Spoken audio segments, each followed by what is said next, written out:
بالله من الشيطان الرجيم. بسم الله الرحمن الرحيم. تبت يدا أبي لهب وتب ما أغنى عنه ماله وما كسب سيصلى نارا ذات لهب وامرأته حمالة الحطب في جيدها حبل من مسد. صدق الله العظيم. الحمد لله رب العالمين والصلاة والسلام على سيد الأنبياء والمرسلين. اما بعد فاعوذ باللہ من الشیطان الرجیم. بسم اللہ الرحمن الرحیم. آج ہم سورہ لہب کی تفسیر پڑھیں گے. بسم اللہ الرحمن الرحیم. اللہ کے نام سے شروع جو بہت مہربان رحمت والا ہے. اب پہلی آیت مبارکہ تبت یدا ابی لہب وتب. ترجمہ کنز ایمان. تباہ ہو جائیں ابو لہب کے دونوں ہاتھ، اور وہ تباہ ہو ہی گیا. اس میں مفسرین اکرام نے لکھا ہے کہ ابو لہب کا نام عبد العزیٰ ہے. یہ عبد المطلب کا بیٹا اور سرکار دو عالم صلی اللہ علیہ وسلم کا چچا تھا. بہت ہی گورا اور خوبصورت آدمی تھا، اس لیے اس کی کنیت ابو لہب ہے اور اسی کنیت سے وہ مشہور تھا.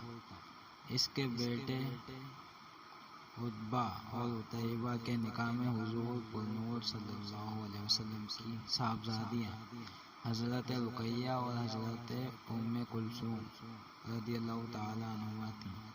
اس صورت کے نزول کے بعد ابو لہب نے ان صاحبزادیوں کو طلاق دلوا دی. عتبہ کا واقعہ بھی بڑا عبرتناک ہے کہ آپ صلی اللہ علیہ وسلم نے اس کے لیے دعائے جلال فرمائی تھی جس سے وہ ہلاک ہوا. اب دوسری آیت مبارکہ ہے ما اغنى عنه ماله وما كسب سيصلى نارا ذات لهب. اسے کچھ کام نہ آیا اس کا مال اور نہ وہ جو اس نے کمایا. اب دھنستا ہے، لپٹ مارتی ہے آگ میں وہ. اس آیت مبارکہ میں مفسرین اکرام فرماتے ہیں کہ ابو لہب نے جب پہلی آیت سنی تو کہنے لگا کہ جو کچھ میرے بھتیجے کہتے ہیں اگر سچ ہے تو میں اپنی جان کے لیے اپنے مال اولاد کو فدیہ کر دوں گا. اس آیت میں اس کا رد فرمایا گیا کہ یہ خیال غلط ہے، اس وقت کوئی چیز کام آنے والی نہیں.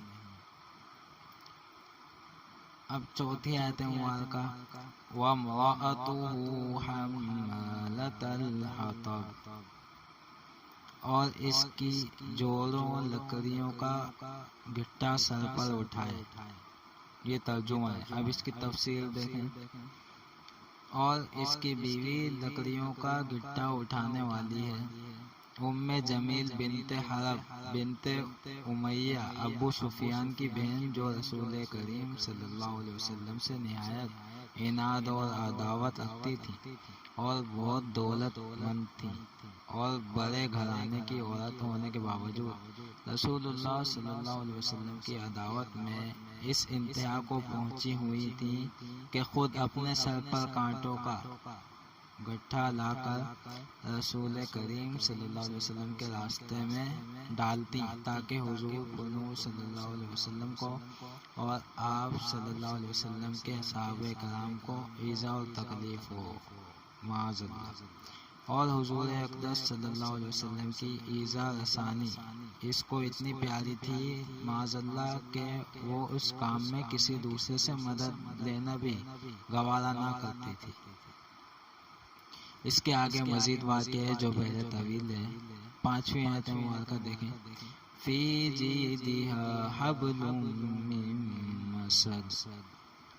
اس کے گلے میں کھجور کی چھال کا رسہ. یہ ترجمہ کنز الایمان۔ اب تفسیر پڑھیں۔ اس کے گلے میں کھجور کی چھال کی رسی ہے۔ ام جمیل کے گلے میں کھجور کی چھال سے بنی ہوئی رسی ہوتی جس سے وہ کانٹوں کا گٹھا باندھتی تھی۔ ایک دن یہ بوجھ اٹھا کر لا رہی تھی کہ تھک کر آرام لینے کے لیے ایک پتھر پر بیٹھ گئی۔